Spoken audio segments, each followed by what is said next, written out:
시장 분위기와 함께 시장 이슈들 조금 더 자세히 살펴보도록 하죠. 아데나 투자자문의 신승용 대표와 함께하도록 하겠습니다. 안녕하세요. 네, 안녕하십니까. 네, 최근 시장 이렇다 할 이슈가 없습니다. 북핵 리스크만이 지금 시장에 발목을 잡고 있는 상황인데 시장 분위기와 함께 이슈들 좀 점검을 해보도록 지난번 하죠. 글로벌 증시 그리고 우리 시장 어제 그저께 좀 돌아보게 되면 일단은 지금 지정학적 리스크가 크게 좀 작용하는. 하지만 시장 두려움이 그다지 큰 것도 아니고 그렇다라고 기대감이 큰 것도 아닌 말씀하셨던 그대로 좀 지지부진한 장세 지속되고 있다라는 그런 생각입니다. 여기에 더 나아가서 대선 전국 본격적으로 돌입을 했음에도 불구하고 실질적인 정치와 관련된 테마 관련주들의 움직임 역시 크게 부각되지 않는 그런 움직임 보여지고 있다라는 그런 생각입니다. 아울러서 1분기 실적 시즌도 진행이 되고 있죠. 1분기 실적 시즌이 진행되고 있음에도 불구하고 사실상 조금 더 북한 한반도 리스크 그리고 미국발 시리아 리스크 이런 부분들 소위 말하는 지정학적 리스크 정치적인 지정학적 리스크가 부각이 되면서 실질적인 호재 쪽보다는 조금은 더 악재 쪽에 민감하게 작용을 하는 하지만 전반적인 투자 심리는 크게 악화되어 가지 않는 그래도 여전히 주가 상승에 대한 그리고 지수 상승에 대한 기대감이 여전히 시장 내 잔존하고 있는 그런 상황이다라는 부분 먼저 좀 말씀을 좀 드려봅니다. 실질적으로 3월과 4월 가장 크게 변화하는 그 증권, 우리 주식시장의 그 변화, 그 환경 부분 생각을 해보면요. 일단 외국인의 수급이 아닐까라는 그런 생각이 좀 많이 듭니다. 외국인. 일단 1월, 2월, 3월 1분기 동안 실질적으로 5.5조 원의 순매수. 하지만 어제까지 실질적인 외국인은 순매수가 아닌 순매도. 물론 어제 같은 경우는 한 700억 원대의 순매수를 보이긴 했었습니다만은 하지만 누적적으로 4월 들어서 4월 누적을 생각을 해본다면 한 4천억 원 정도의 순매도에 나서고 있다라는 부분. 말 그대로 이런 부분들이 실질적으로 여러 가지 측면으로 좀 생각을 해볼 수 있을 것 같습니다. 한반도 지정학적 리스크라는 문제 그리고 그 4월 15일 발표 예정에 있는 환율 보고서의 실질적인 한국의 우리나라의 환율 조작국 지정 여부 관련된 시장 내 우려감 내지는 관망 양상. 이에 따른 환율 시장의 변동성 부분, 환율 시장의 변동성에 따른 외국인들의 수급 변화, 양상 이런 부분들. 전체적으로 시장 일단은 호재 쪽보다는 좀 악재의 나름 그 무게감이 좀 실려가고 있다라는 그런 생각이 좀 많이 들고요. 이런 상황들 속에서 시장 지지부진한 양상들 나타나고 있다. 여기에 물론 이렇다 보면 실질적으로 대형주들 실제로 외국인과 기관의 수급에 의해 크게 좌지우지되는 시가총액 대형주들의 움직임. 이 부분보다는 오히려 상대적으로 외국인들의 수급으로부터 조금은 더 자유로운 코스닥 내 위치하고 있는 자리 잡고 있는 중소형 개별 종목에 대한 관심이 크게 나타나거나 부각이 되어야 함에도 불구하고 이 역시 크게 부각받지 못하는 말 그대로 소위 말하는 관망 내지는 눈치 보기 양상이 장기간 지금 현재 4월 들어서 계속해서 진행되고 있다라는 부분 우리가 눈여겨볼 만하지 않나. 결국은 그렇다면 우리가 생각할 수 있는 부분 무엇일까?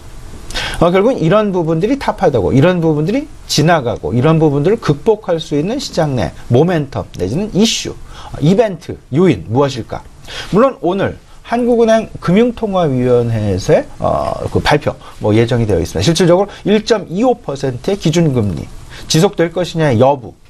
시장에서는 이렇게 얘기를 하고 있죠. 1.25%의 금리 지속 여부에 방점이 찍히는 것, 시장 관심에 방점이 찍히는 것이 아니라 최근 1월, 2월, 3월 계속되는 수출의 두 자릿수의 증가 그리고 점차 개선되고 있는 내수의 어떤 그 확대 부분, 내수의 개선 부분 이런 부분들이 실질적으로 한국은행에서 발표를 해왔었던 우리나라의 올해 경제성장률 전망치를 상향 조정할 것이냐 아니냐에 오히려 더 시장의 관심은 쏠려가고 있다라는 부분. 일단 시장의 기대는 우리나라 그 경제성장률의 전망치 상향 조정에 조금 더 기대감을 가지고 있습니다. 근데 만약에 여기서 상향 조정을 하지 않고 조금이라도 상향 조정을 하지 않고 과거에 그동안 유지해왔었던 2.6% 그대로 유지를 한다라면 시장은 다소간 좀 실망에 빠질 가능성이 있을 것이다. 오히려 눈높이를 조금 좀 키워왔었다라는 그런 부분들에 대한 인식 부분이 될 것 같습니다.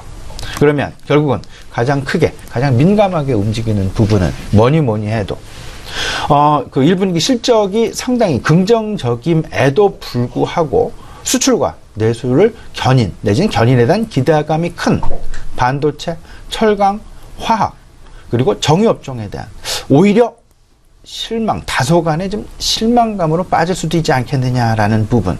일단 잠시 후 10시 정도가 되겠습니다. 10시에서 10시 30분경이 되겠는데 한국은행의 기준금리 결정 플러스 그리고 우리나라의 경제 성장률 전망치에 대해서 어떻게 판단을 하고 있는지 그리고 어떻게 전망을 하는지 기자회견을 우리 시청자 여러분 계속해서 주목을 해 보셔야 되겠다라는 말씀 아울러서 좀 드려봅니다.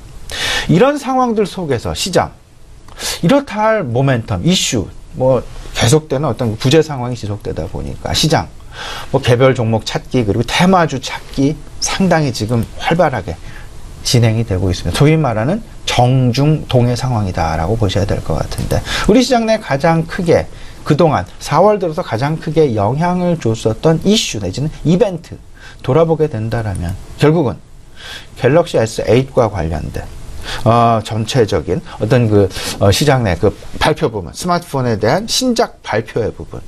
일단 초도 물량이나 예약 판매, S8의 플러스, S8 플러스의 128기가 같은 경우에는 지금 이미 예약 판매 물량 15만 대가 다 판매 소진이 되었다라는 이야기가 들릴 정도로 상당 부분 인기를 구가하고 있는 것으로 소위 말하는 초도 판매에 대한 상당한 어떤 기대감이 확대되고 있다라는 부분 간과해서는 안 될 것 같고요. 이러다 보니까 시장 내 애플 컴퓨터의 이제 아이폰 시리즈 3분기에 발표 예정이 되어 있죠. 이런 상황들 속에서 이 속에서 과연 변화 부분, 가장 큰 변화, 가장 큰 혁신, 그리고 우리 실질적인 실소유자들로 하여금 가장 매력을 부각시키는 변화 부분이 무엇일까 생각을 해보면 일단 첫 번째, 디스플레이 부분을 분명히 꼽을 수 있을 것이다라는 점. 올 초, 작년 연말부터 실질적으로 삼성전자에서 채택을 한 스마트폰에 채택을 한 OLED 아직 아이폰 시리즈는 채택이 안 됐습니다. 아이폰 시리즈 8부터 채택이 될 것이다. 그 부분에 대한 기대감이 분명히 있고요. 그러다 보니까 OLED 그동안은 과거까지는 사실상 OLED, 대형 OLED, OLED의 화면에 디스플레이에 세상 관심을 가져왔었고 이와 관련해서 LG 디스플레이가 강자로 지금 등극이 되어 있죠. 하지만 이제 중소형 디스플레이에 대한 OLED 확대, 지금 스마트폰의 보급 확대로 사실상 중소형 OLED 디스플레이에 대한 관심이 크게 확대되고 있다라는 부분. 여기에 애플 컴퓨터의 아이폰 시리즈 8까지 가세할 예정에 있다라는 부분. 그러면 삼성전자의 갤럭시 시리즈의 OLED가 이제 장착이 되었고 이미 그리고 그 다음에 이제 애플 컴퓨터 아이폰에 장착이 되고 구글의 이제 픽셀폰에까지 장착이 될 예정. 이를 기반으로 구글폰에까지 구글폰과 LG 디스플레이의 연합 내지는 부품 납품의 문제 이런 부분들에 대한 기대감. LG 디스플레이에 대한 관심은 상당히 크죠. 문제는 이렇게 보셔야 될 것 같습니다. 물론 중소형 디스플레이에 대한 OLED 디스플레이에 대한 절대 강자는 삼성 디스플레이가 되겠습니다. 물론 비상장 회사죠. 하지만 이와 관련되어 있는 삼성전기 그리고 삼성전자 그리고 LG 디스플레이 역시 마찬가지로 OLED 관련주라는 큰 관점 속에서 큰 테마권 속에서 꼭 관심을 가지시고요. 이제 아직 시작도 안 한 스마트폰의 사실상 소위 말하는 글로벌 양대 강자들의 플래그십 모델의 시장에서의 어떤 그 격돌 가능성, 이 속에서는 여러 가지 다양한 어떤 기능들이 함축되어 있긴 합니다만은 가장 먼저 눈에 다가오는 부분 디스플레이 혁명일 것이다라는 점. OLED와 관련된 관심주들 여러 차례 제가 이 시간을 통해서도 말씀을 이미 드린 바가 있었습니다.